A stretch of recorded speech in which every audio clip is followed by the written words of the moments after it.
दिल्ली धमाका याद है आपको? अब इस पर नया खुलासा हुआ है। साथ ही अब विदेश कनेक्शन भी सामने आ गया है। नेपाल की खुली सीमा, आवाजाही और चैरिटी के नाम पर मिलने वाली वैधानिक ढील, इन तीनों ने मिलकर पाकिस्तान की खुफिया एजेंसी आईएसआई के लिए एक नया रास्ता खोल दिया है। पिछले कुछ महीने में नेपाल में आपको बता दें कि चैरिटी, मेडिकल कैंप, सेमिनार और रिसर्च के नाम पर पाकिस्तानी नागरिकों की बढ़ती मौजूदगी ने भारतीय सुरक्षा एजेंसियों की चिंता बढ़ा दी है। संकेत साफ है, ये मानवीय सेवा का आवरण है जिसके पीछे सीमावर्ती जनपदों की जासूसी नेटवर्क निर्माण और भारत पर दोतरफा नजर रखने का मकसद छिपा है। दिल्ली धमाके की कड़ियां जब तुर्की से होते हुए नेपाल पहुंची तो यह सिर्फ एक चेतावनी नहीं बल्कि एक बड़े नेटवर्क का सच सामने आने लगा है। जांच के बाद जिन 5 डॉक्टरों पर कार्रवाई हुई है उनमें से एक संदिग्ध विदेश भाग गया। ये पूरा प्लान बताता है कि मामला कितना गहरा और सुनियोजित रहा है। सूत्रों के मुताबिक भारतीय सीमा से सटे नेपाल के इलाके लंबे समय से पाकिस्तान समर्थित नेटवर्क के लिए सहज भूमि रहे हैं, पर अब यह सक्रियता चैरिटी के नाम पर तेजी से बढ़ती जा रही है। चैरिटी के नाम पर पाकिस्तानी खुफिया एजेंसी आईएसआई ने नेपाल में फिर सक्रियता बढ़ाई है।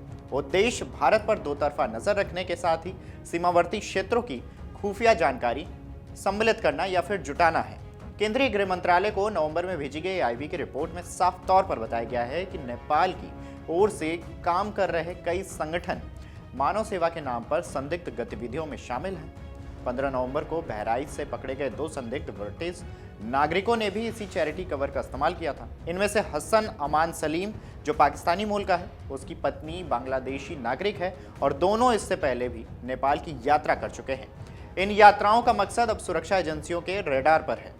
दरअसल यह पैटर्न बिल्कुल नया नहीं है। पाकिस्तानी सेना का पूर्व लेफ्टिनेंट कर्नल हबीब भी पहले लंबिनी क्षेत्र में चैरिटी के नाम पर सक्रिय रह चुका है। ऐसे केस की संख्या बढ़ने से यह साफ है कि नेपाल आईएसआई की सॉफ्ट एंट्री का नया ठिकाना बनता जा रहा है। सूत्रों के मुताबिक इनमें सबसे संवेदनशील गोरखपुर और लखनऊ बताया जा रहा है। उत्तराखंड के पिथौरागढ़ पर भी नजर है। दिल्ली धमाके की कड़ियां तुर्की और फिर नेपाल से जुड़ने के बाद सुरक्षा एजेंसियों की सख्ती से सीमावर्ती जनपदों के 5 संदिग्ध डॉक्टरों पर कार्रवाई हुई है। अभी भी एक विदेश भाग गया है।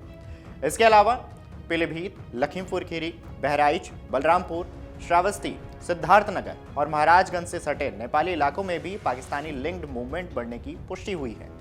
ऐसे में आपके मन में सवाल होगा कि आखिर नेपाल आईएसआई के लिए सेफ कॉरिडोर क्यों है?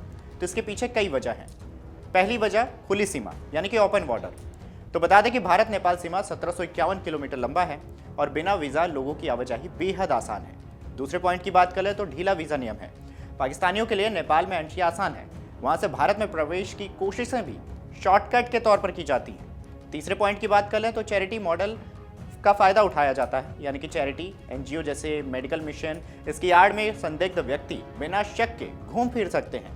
चौथे पॉइंट की बात कर ले तो स्थानीय नेटवर्क बनाने की सुविधा भी है, यानी कि नेपाल में कई अंतर्राष्ट्रीय संस्थाएं और विदेशी नागरिक पहले से ही सक्रिय हैं, जिससे उन्हें कवर मिल जाता है। पांचवें अगर पॉइंट की बात करें, भारत की सीमावर्ती आबादी से संपर्क है। सीमा के दोनों ओर सांस्कृतिक, सामाजिक और कारोबारी रिश्ते हैं जिनमें मेलजोल स्वाभाविक है। इसी का दुरुपयोग आसानी से हो जा रहा है। मामला सामने आने के बाद दिल्ली धमाके की जांच ने इस पूरे चैरिटी नेटवर्क की परतें खोल दी हैं। इसके बाद कई संदिग्ध गतिविधियों पर विस्तृत रिपोर्ट तैयार हुई है। नेपाल से लौटे संदिग्ध भारतीय नागरिकों की मूवमेंट ट्रैकिंग की जा रही है। एनजीओ फंडिंग की ऑडिटिंग शुरू हुई है। संदिग्ध पाकिस्तानी और तुर्की नागरिकों की ट्रैवल हिस्ट्री खंगाली जा रही है। आईबी और स्थानीय पुलिस मिलकर नेपाल की तरफ जाने वाले सभी चैरिटी मिशनों की सूची तैयार कर रही है।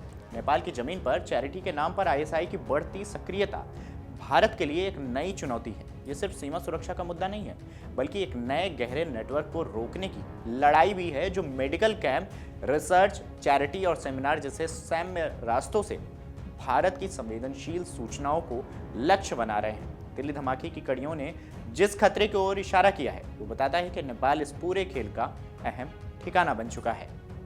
अगर आप ये वीडियो YouTube पर देख रहे हैं तो हमारे चैनल को सब्सक्राइब कर बेल आइकन दबाएं और Facebook पर देख रहे हैं तो हमारे पेज को लाइक करें।